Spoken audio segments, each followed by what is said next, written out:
Yang pertama, zaman modern sekarang ini orang belajar ilmu apapun selalu harus ada pendekatan multidimensional dan multidisipliner. Multidimensional artinya ilmu itu tidak bisa berdiri sendiri.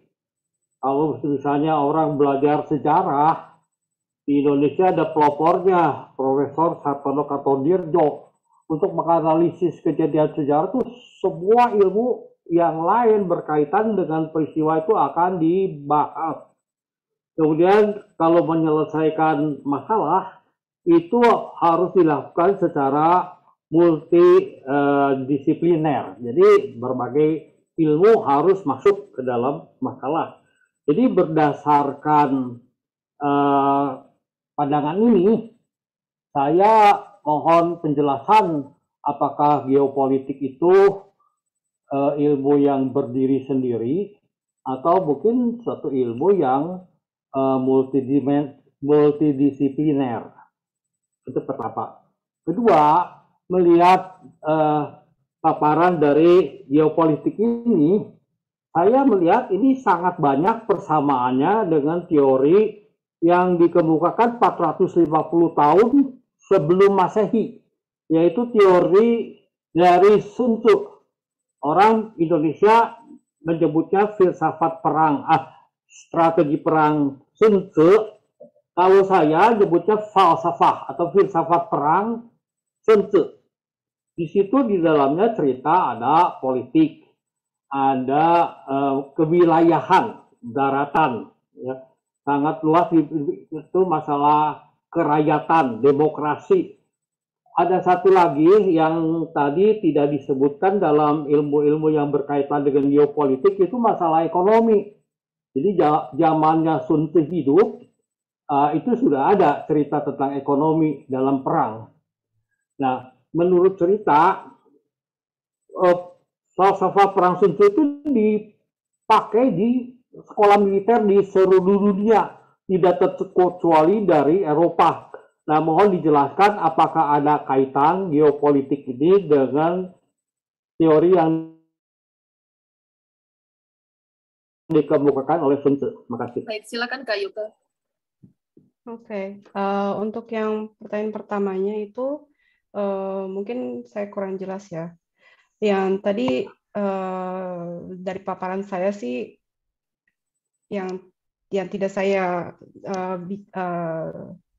bilang secara lugas itu adalah ya itu saya sebutnya geopolitik itu adalah seperti ilmu Frankenstein.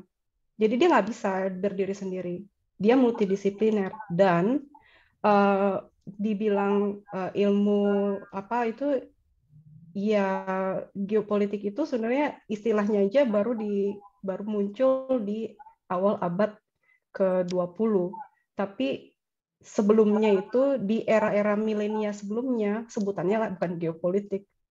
Jadi baru dibilang geopolitik itu setelah berdiri setelah adanya konsep negara. Jadi setelah negara itu ada konsep negara, kalau dulu kan kerajaan dan sebagainya, lebih ke tribu ya, lebih ke apa tribes. Nah sekarang itu negara tuh jadi sesuatu yang formal, dan itu yang kenapa geopolitik bisa ada itu karena awalnya geopolitik itu dilihat sebagai sesuatu yang cuma dilakukan dalam di tingkat negara aja. Nah baru kalau saya boleh lanjut sedikit, baru setelah adanya influence lain, yaitu influence manusia, tren dan perkembangan zaman, ilmu geopolitik itu berubah gitu loh, bukan lagi jadi ilmu yang mengarah ke perang dan strategik, tapi lebih ke ilmu yang mengarah ke arah bagaimana kita lihat manusia melakukan apa yang mereka lakukan sekarang ini di tingkat yang berbeda gitu ya, dalam skala peta yang beda, maksudnya skalanya yang supranasional, nasional, dan sub gitu. Pak Suyana, semoga saya menjawab pertanyaan Bapak. Silakan jika ada yang pertanyaan lain. Maaf Bu, ada satu lagi tentang Sun Tzu. Ya.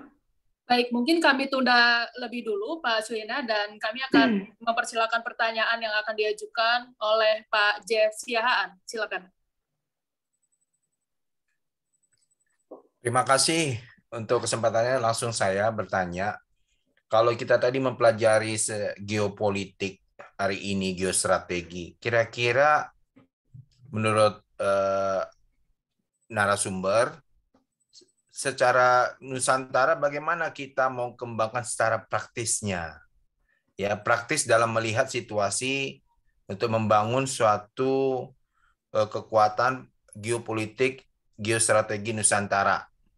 Nah, bagaimana kira-kira praktisnya bisa kita kembangkan? Pemikiran-pemikiran apa yang bisa kita tuangkan? Bisakah diberikan satu konsep ataupun cara melihat dari materi yang dipaparkan ini? Bisa nggak dikembangkan satu konsep untuk geopolitik geostrategi Nusantara? Terima kasih. Waduh, pertanyaannya berbobot. Aduh, gini ya, geopolitik itu sebenarnya ilmu, kalau dibilang di Prancis itu, yang sering dikritisi adalah geopolitik itu ilmu orang-orang yang cuma duduk di kursi mikir gitu loh. Itu banyak philosophical thinking ya di ilmu geopolitik itu. Bagaimanapun juga seringkali pemikir-pemikir yang dibilang pemikir utama geopolitik itu yang dari berbagai macam mazhab itu mereka nggak pernah gitu pergi ke negara-negara yang mereka jajah itu. Jadi mereka nggak tahu impact-nya di lapangan tuh seperti apa akibat dari pemikiran mereka gitu. Nah yang kedua lagi yang perlu saya pikirkan, nggak ada gitu yang bisa jadi sejenis oracle untuk jadi memikirkan bagaimana strategi itu dan penerapannya, ada nggak praktisnya. Itu harus justru adalah prerogatif mereka yang ada di lapangan. Yang satu, yang kedua, bahkan Insinyur Soekarno aja ketika dia memberikan pidato yang dibilang pidato kelahiran Pancasila itu, pemikirannya itu bukan dari dia sendiri.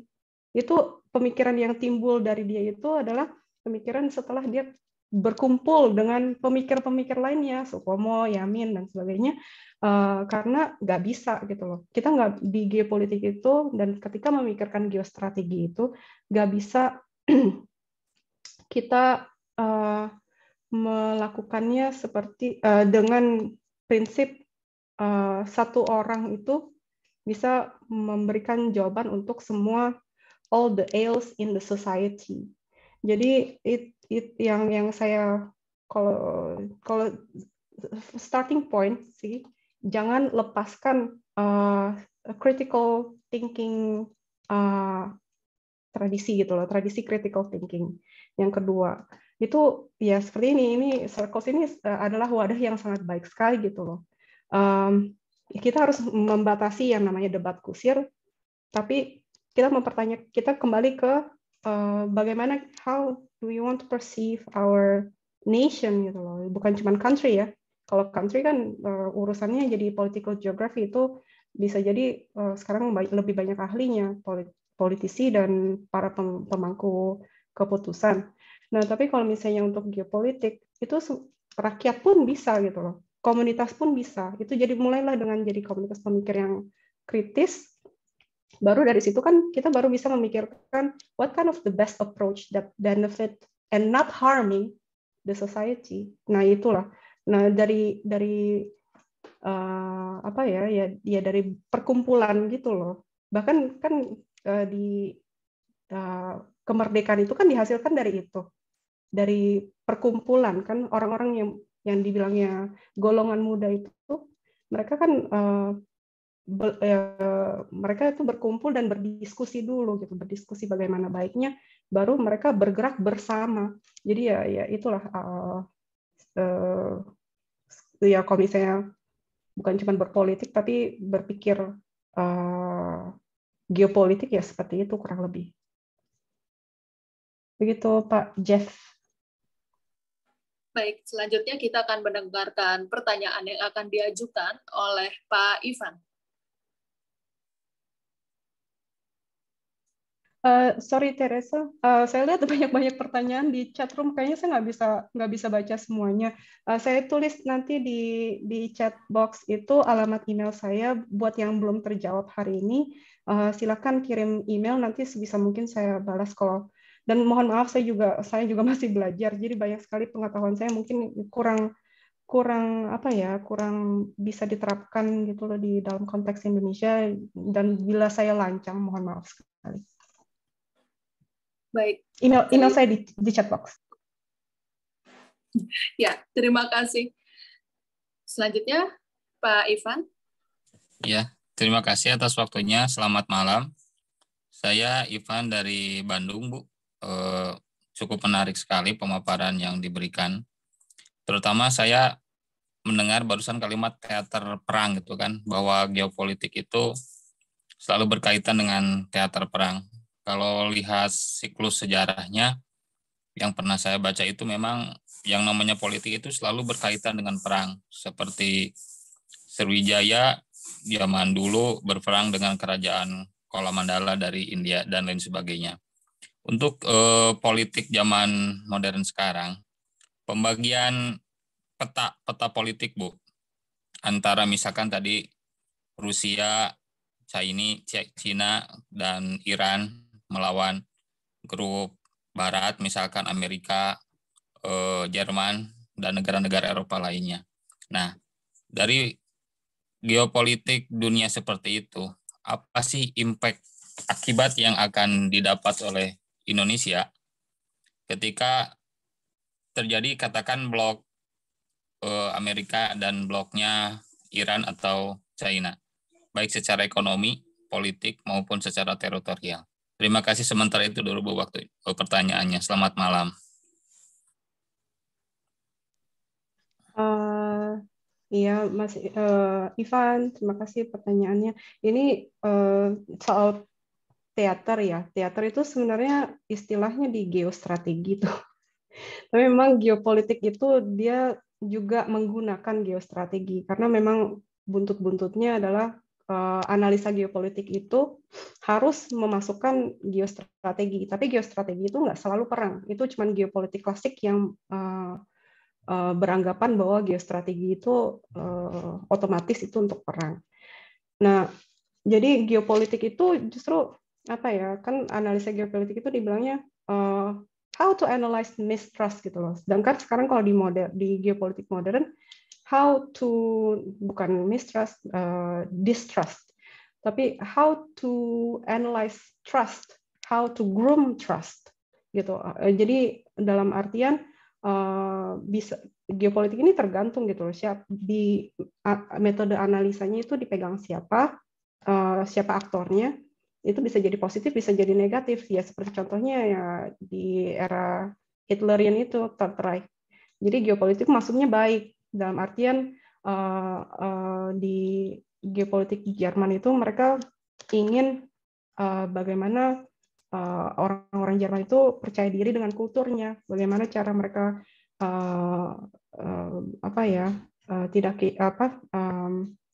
maksudnya baik, tapi begitu dianeks dengan Hitler dengan ideologinya jadi buruk kan, karena itu jadi pembunuhan massal, jadi ekspansionisme mereka yang sangat-sangat luar biasa berdarah-darah. Nah itu pertanyaannya yang kedua ya. Jadi Ivan nanti tolong jelaskan, mungkin saya salah paham. Yang impact-nya kalau misalnya ada konfrontasi gitu, maksudnya jadi ada perang atau impact ke Indonesianya atau gimana, Mas Ivan? Pertanyaannya tadi apa ya yang selanjutnya saya agak lupa. Ya, Pak Ivan, boleh disampaikan kembali?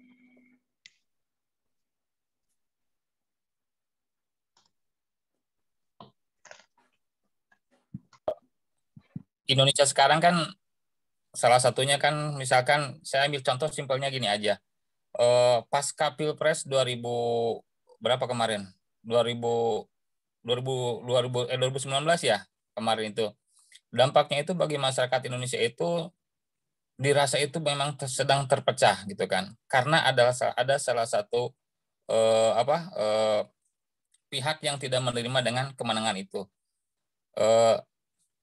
itu kan berpengaruh juga gitu kan bagi masyarakat kita. Nah, itu contoh kecil. Contoh besarnya, apabila kan sekarang lagi rame nih di Timur Tengah lagi perang-perangnya gitu kan yang nggak kunjung beres-beres, Amerika dengan hegemoninya terus-menerus ingin menguasai minyak-minyak dari Timur Tengah. Nah, dampak dari itu bagi Nusantara, bagi Indonesia itu seperti apa? Andai kata kekuatan misalkan Iran yang sekarang lagi nuklirnya lagi terus-menerus misalkan digerogoti sama PBB dan lain sebagainya, itu dampak bagi Indonesia itu seperti apa gitu. Sedangkan dampak Pilpres sekalipun yang menurut saya hanya regional, itu dampaknya masih terdampak sampai sekarang. Mungkin itu Bu, lebih detailnya Bu. Terima kasih. Oke, Mas Ivan. Jadi begini ya, karena seperti yang tadi saya jelaskan itu, geopolitik itu nggak selalu di level global atau internasional gitu loh. Sedangkan mungkin impact dari apa yang terjadi di Iran gitu loh, atau misalnya kalau soal perang mungkin nggak akan dalam waktu dekat ya, but we never know. Tapi sejauh yang saya lihat sih kayak Iran nggak bakal perang untuk sekarang ini dalam waktu dekat. Nah, impact langsungnya sih nggak ada, tapi kan karena we are all connected in this world gitu somehow. Jadi mungkin ada ripple effect gitu loh. Nah, ripple effect-nya ini apa? Ya seperti yang saya bilang itu, mohon maaf sekali lagi, saya belajar maksudnya dari ilmu geopolitik itu bukan untuk memprediksi apa yang terjadi ke depan dan bukan untuk spekulasi juga. Jadi saya bukan orang yang tepat untuk menjawab pertanyaan itu karena kita semua punya level dan kemampuan analisa yang kurang lebih sama, dan elemen yang penting sekarang ini adalah waktu karena perang itu nggak gampang loh, kan logistiknya besar. Terus udah gitu menangani impact dari perang itu juga nggak gampang seperti membalikkan telapak tangan gitu loh. Itu juga dampaknya apa? Kalau pertanyaan saya nggak bisa kasih pertanyaan itu, nanti saya spekulasi. Itu harus dilihat nantinya. Jadi silahkan terus kita bersama gitu, belajar bersama dengan apa yang terjadi hari lepas hari, karena itu keputusannya pada akhirnya harus mulai dari atas, itu top down, karena nggak bisa mulai dari bawah. Selanjutnya mungkin Teresa. Ya, baik. Selanjutnya kita mau persilakan Pak Kusno untuk mengajukan pertanyaannya.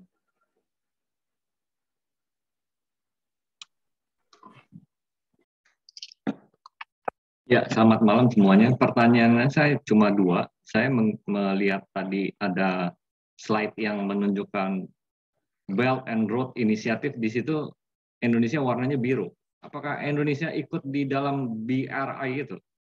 Itu pertanyaan nomor 1. Nomor 2, kalau memang ikut, politik luar negeri negara kita ini sekarang kiblatnya kemana? Itu aja, makasih. Terima kasih pertanyaannya Pak Kusno. Mungkin saya share sedikit lagi, sebentar lagi ya ini ya, dari peta yang saya buat kemarin itu untuk research. Sebentar.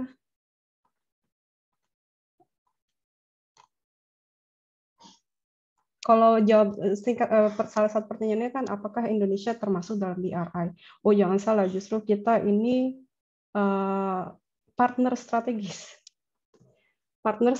dari impiannya Presiden Xi ini yang disebut BRI. BRI itu sebenarnya share screen bisa lihat ya.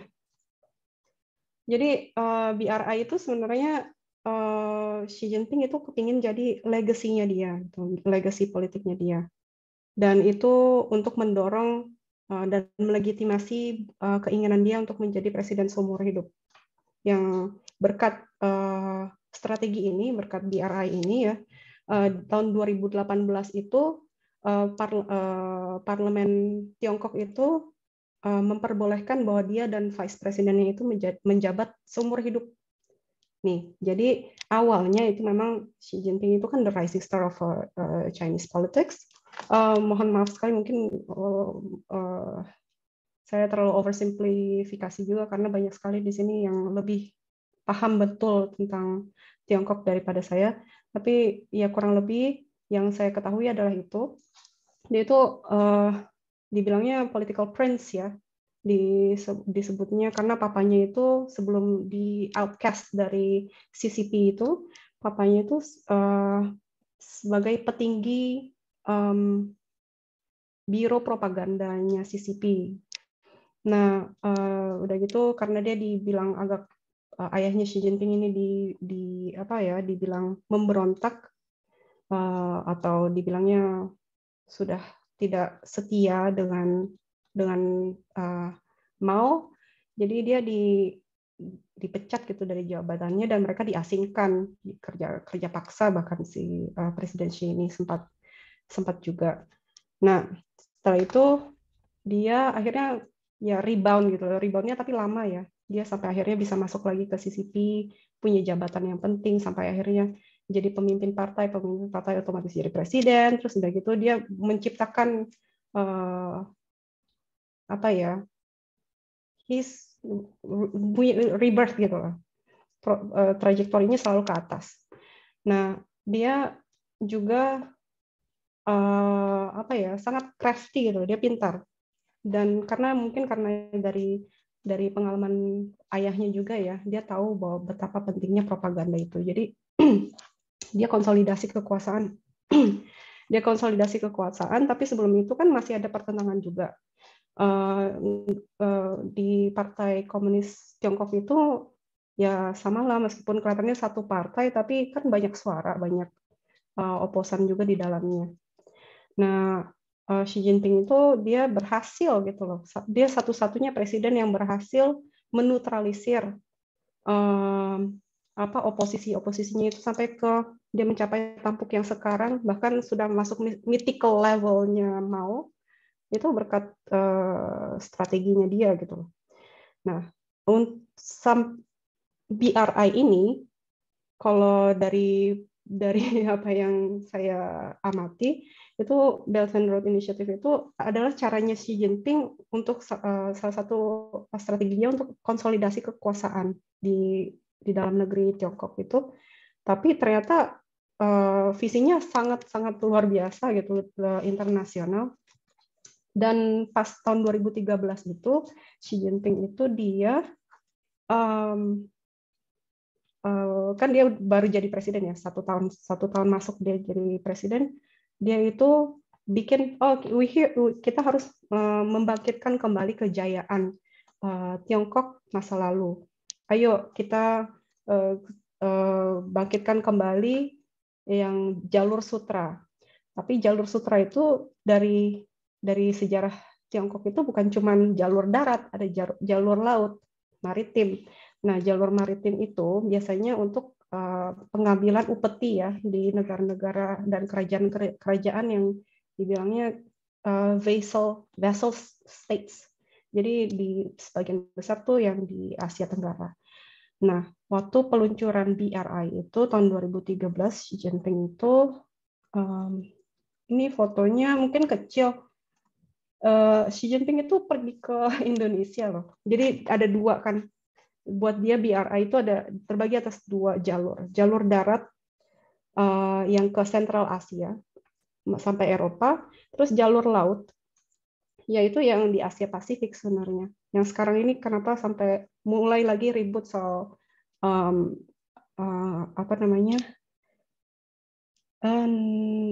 South China Sea problems. Jadi ya itu karena itu dianggapnya adalah jalur maritim yang bukan cuma strategis tapi milik Tiongkok di masa lalu. Nah, pada saat peluncuran BRI itu ada dua negara yang dibilangnya partner strategisnya Xi. Saya nggak bilang Tiongkok karena ini idenya dari satu orang aja. Nah, dari partner strategisnya Xi itu ada dua. Satu Kazakhstan. Jadi untuk mencakup peluncuran BRI jalur darat. Kazakhstan dia pidatonya itu di universitas ya, Nur Sultan. Dan di tahun yang sama dia meluncurkan Maritime Silk Road Itu waktu itu masih di zamannya Presiden Yudhoyono, itu di Senat, di MPR, di MPR Indonesia. Dia jadi pemimpin negara asing pertama yang pidato di depan wakil rakyat kita. Keren nggak? Pertama gitu. Jadi kan kelihatan dong. Kalau misalnya dibilang kita condongnya kemana? Ya, sepertinya saya bukan orang yang tepat untuk ditanyakan juga, karena itu Anda yang di Nusantara justru lebih bisa lihat gitu loh. Maksudnya soal condong sih menurut saya secara tradisional Indonesia tuh berusaha sebisa mungkin netral. Tergantung tematiknya apa. Mungkin kalau untuk sekarang ini ekonomi kan Indonesia juga kayak Amerika, Indonesia first gitu loh.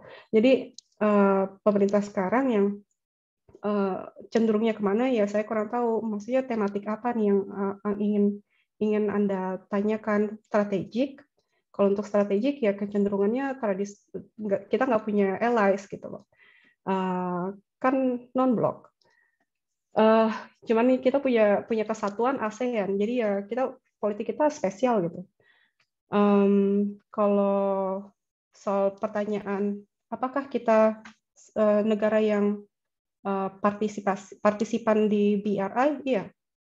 Tapi namanya nggak disebut BRI di Indonesia. Proyeknya sih karena kita selalu punya proyek gitu loh, maksudnya selalu punya kerjasama ekonomi dan infrastruktur dengan Tiongkok bahkan sebelum Xi menjabat jadi presiden. Jadi tapi kita dianggapnya tetap sebagai partner strategis BRI. Mudah-mudahan itu menjawab pertanyaannya. Selanjutnya kami akan mempersilakan seorang praktisi pembangunan wilayah, Bapak Hendrawan Saragi, untuk mengajukan pertanyaannya. Baik, terima kasih. Pertanyaan saya ini terkait dengan teringat tadi ya dengan Bung Karno ya. Dengan Bung Karno tadi memang sampai bulu kuduk merinding nih, mengingat kembali bagaimana perjuangan beliau. Dan pada saat itu kalau kita bisa melihat kita baru merdeka dan beliau berhasil meng-host atau mengajak suatu kegiatan besar ya. Dan itu temanya tadi adalah anti kolonialisme, rasialisme dan perdamaian dunia.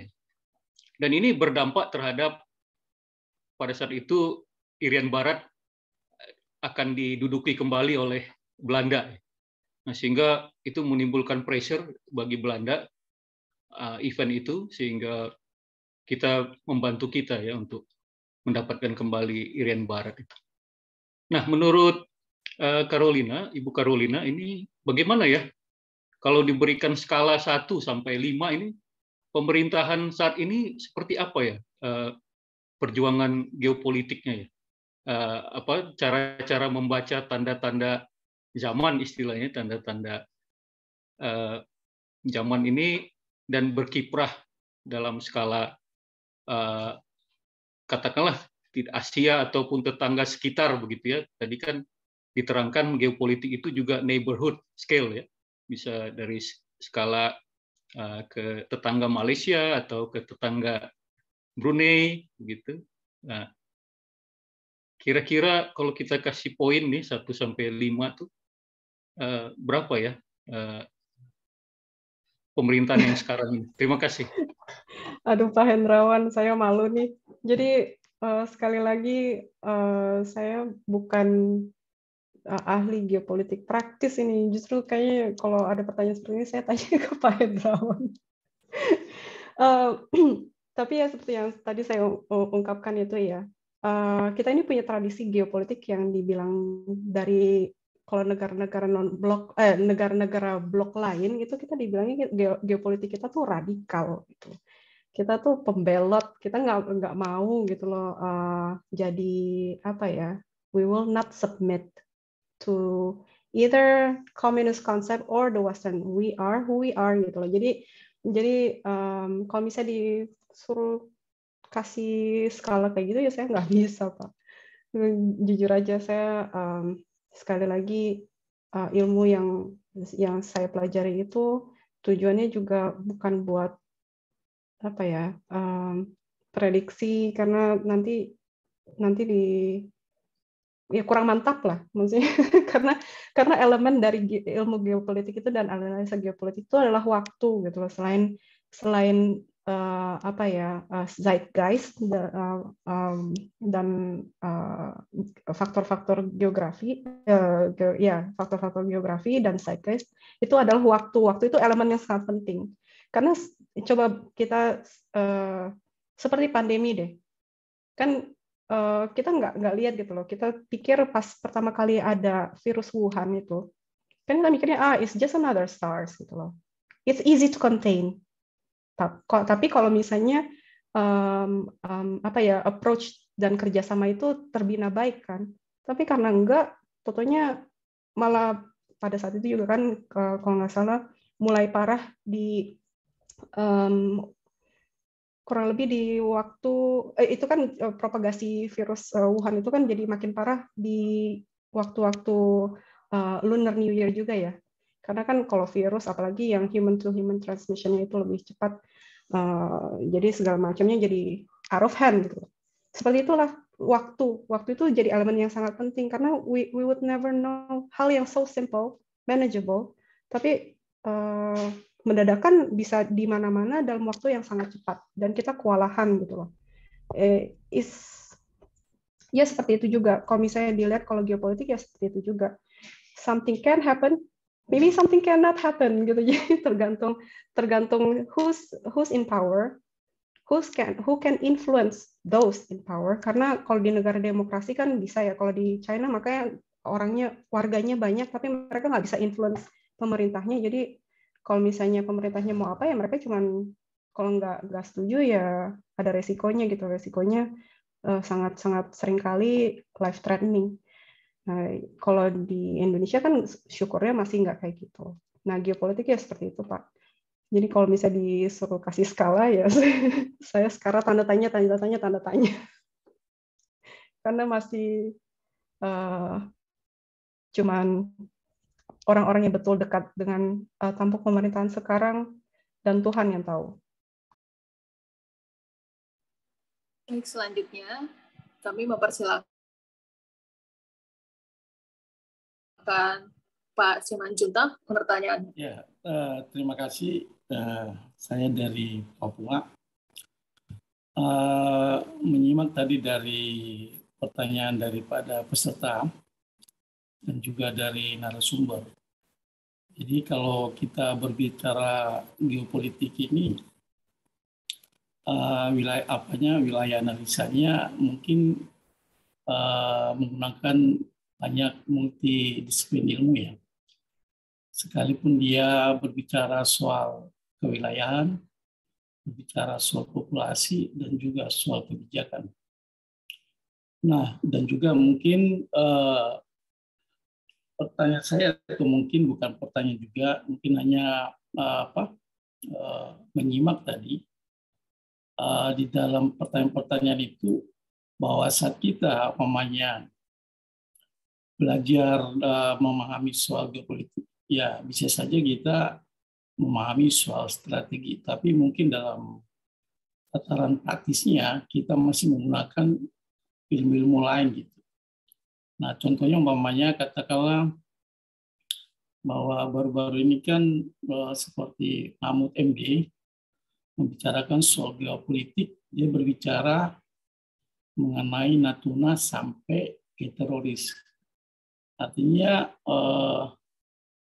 bahwa geopolitik itu bukan sebatas hanya berbicara soal perbatasan teritorial, mungkin karena posisi Indonesia yang sangat strategis, tapi juga terkait soal wilayah itu mungkin soal Papua yang saat ini kan juga ada seperti tadi sudah dijabarkan bahwa anti kolonialisme itu, mungkin anti ekspanisme seperti itu. Ini yang terjadi mungkin di Papua. Mungkin pertanyaannya mungkin kalau ditanyakan seperti apa penyelesaiannya, mungkin di sini peranannya apakah bentuk perorangan atau mungkin bentuk dalam NGO, kira-kira bagaimana solusinya? Nanti kan ujung-ujungnya ini mungkin pada akhirnya akan menjadi satu kebijakan pemerintah. Sehingga tadi yang pertanyaan dari Bapak yang bertanya tadi, pendekatannya geopolitik ini dari segi multidimensional itu ilmu apa saja. Jadi saya kira dalam geopolitik ini secara praktisnya membutuhkan disiplin ilmu dalam strategi menyelesaikan untuk melindungi atau menyelesaikan persoalan-persoalan tentang geopolitik Indonesia.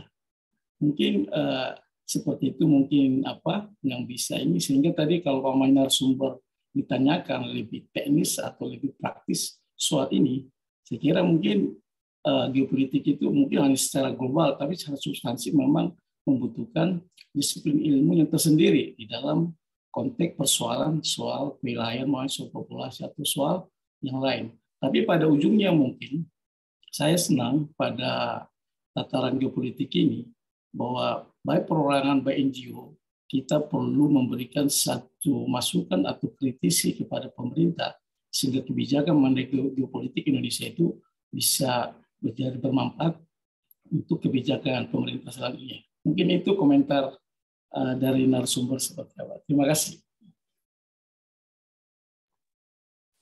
Pak Blier, saya terima kasih sekali sudah memberikan respons ya. Karena betul itu dia yang sepertinya Bapak menangkap sekali. Yang saya maksudkan dengan aktor geopolitik itu tidak lagi pemerintah. Semua orang, jika bahkan sampai satuan individu ya, itu bisa jadi aktor geopolitik. Tapi impactnya berbeda-beda gitu loh. Jadi bagaimana tadi kan Pak Jeff yang pertama kali tanya gitu, bagaimana caranya gitu loh. Caranya ya satu ya saya ulangi, jangan hilang itu semangat critical thinking. Dan itu sesuatu yang harus dibina, harus yang dikulturkan gitu loh. Maksudnya selalu dilanjutkan karena ini adalah spirit yang founding fathers kita punya gitu dari awal. Untuk bagaimana menyikapi perkembangan zaman, ya critical thinking gitu loh. Jangan cuma terima top down. Kalau misalnya kita pikirkan, kita tempatkan diri kita di posisi para founding fathers kita gitu, founding fathers Indonesia. Kalau mereka menerima saja tanpa menggunakan their spirit of critical thinking, itu kita nggak akan merdeka. Ya sama seperti geopolitik nggak akan berubah kalau nggak ada critical thinking. Jadi itulah sebabnya arena atau komunitas seperti Circles ini penting, karena dengan cara seperti itulah gitu, kita bertemu dengan yang pertama kali itu adalah semangatnya dulu, orang-orang yang punya semangat yang sama gitu, untuk mencapai what's the next step, what is the next strategy. It has to be something that we can think or rethink bersama gitu, karena kan ya seperti pepatah Afrika ya, if you want to go fast you go alone, if you want to go far you go together gitu loh, sama lah kurang lebih ya seperti itu. Kalau misalnya kita mau memikirkan geostrategi, memikirkan geopolitik dan sebagainya, apa yang perbaikan Indonesia dan sebagainya, ya itulah harus menemukan komunitas yang dimana critical thinking ini terus hidup. Lah kita bikinlah kalau gitu komunitas critical geostrategik geopolitik. Udah yang ini aja langsung bikin langsung grup WA. Aduh. Baik Pak Jeff, terima kasih. Ya, selanjutnya kita akan mempersilakan Pak Pasaribu untuk mengajukan pertanyaannya.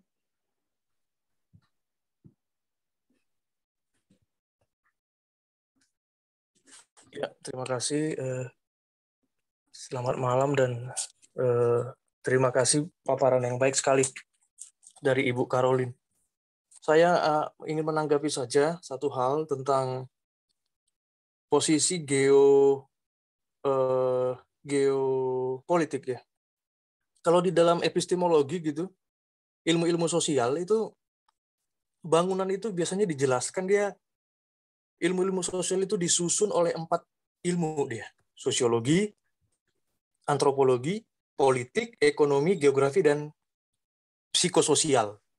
Tetapi dalam upaya memahami realitas, itu kan perlu ada perilaku yang baru, supaya bisa memahaminya secara lebih kompleks gitu.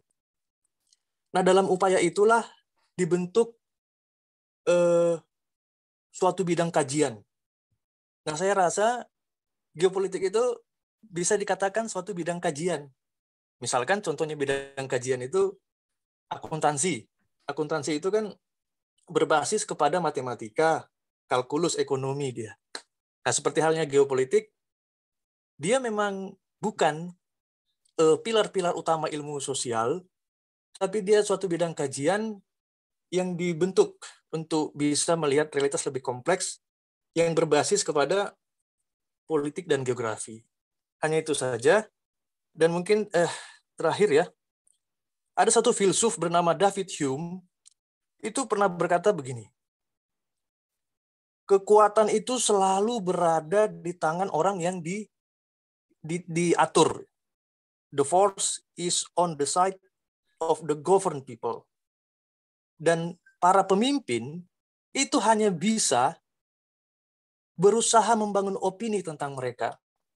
Karena mereka kekuatannya selalu lebih lemah daripada yang diatur, maka mereka akan terus berusaha mengindoktrinasi dan meletakkan orang-orang yang kuat ini pada tempat yang bisa mereka kendalikan.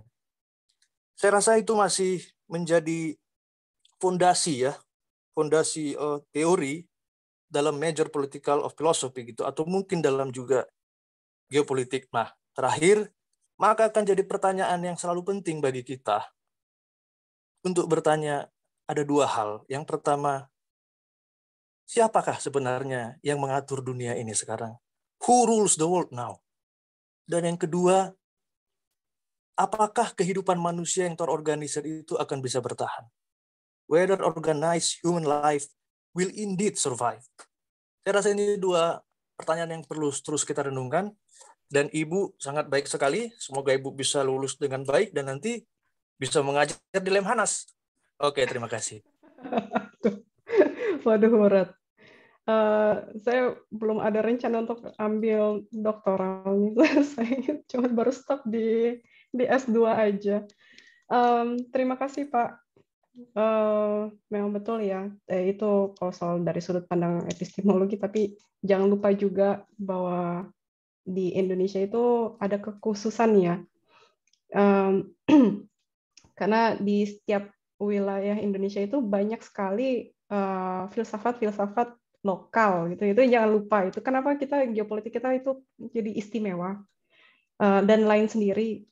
Bukan syukurlah ada orang yang seperti Insinyur Soekarno yang bisa lihat garis merah dari semua itu. Keinginan untuk self determination. Nah, setelah itu gitu ya itu dari filosofi dan kearifan lokal itulah yang justru kita bisa membuat geopolitik kritis di Indonesia itu istimewa. Karena urusannya bukan siapa yang mengatur dunia ini, tapi siapa yang mau gitu loh merubah dunia ini, siapa yang mau, bukan it's not about, kalau misalnya dibilang itu ya siapa yang mengatur dunia, sama aja kayak mempertanyakan siapa yang mengatur this universe gitu loh, kan nggak kelihatan, nggak tahu, nggak bisa juga cuma satu tokoh gitu. Nah tapi siapa yang mau is about governing wills ya, itu dia yang harus dipertanyakan gitu loh. Tapi ya itu, it's a very good start. Ini sudah langkah pertama dari critical thinking gitu. Ya, baik. Dan pertanyaan yang diajukan oleh Pak Pasaribu tadi sekaligus menutup sesi diskusi kelas belajar bersama pada malam hari ini. Namun sebelum kita menutup acara ini secara keseluruhan, mungkin ada closing statement yang ingin disampaikan